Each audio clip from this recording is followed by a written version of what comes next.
A fierce blizzard howled outside as Emma and her family sat by the fireplace, sipping hot cocoa. The world beyond their window was a frozen white abyss, and the wind roared like a wild beast. Suddenly, a faint, desperate cry pierced through the storm. Emma rushed to the window and gasped. A tiny fox, barely alive, stood trembling in the snow, its thin fur coated in ice. Its amber eyes, filled with fear and pain, pleaded for help. Without hesitation, Emma's father opened the door, letting in a gust of icy wind. The little fox collapsed the moment it stepped inside. They wrapped the fox in warm blankets and placed it near the fireplace. Emma gently rubbed its tiny paws, hoping to bring warmth back to its fragile body. The fox whimpered but soon closed its eyes, exhausted.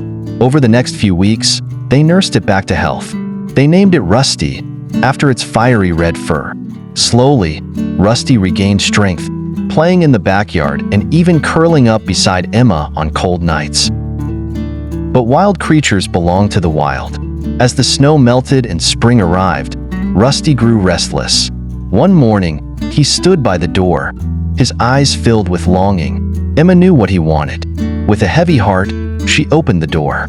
Rusty hesitated, then nuzzled Emma's hand before dashing into the forest. Seasons passed, and life went on. But one autumn evening, Emma heard rustling outside. She opened the door and gasped. Rusty stood there, fully grown and strong, his amber eyes filled with recognition. He had returned. From that day on, Rusty often visited, bringing small gifts, shiny stones, feathers, even a rabbit once, which Emma kindly released.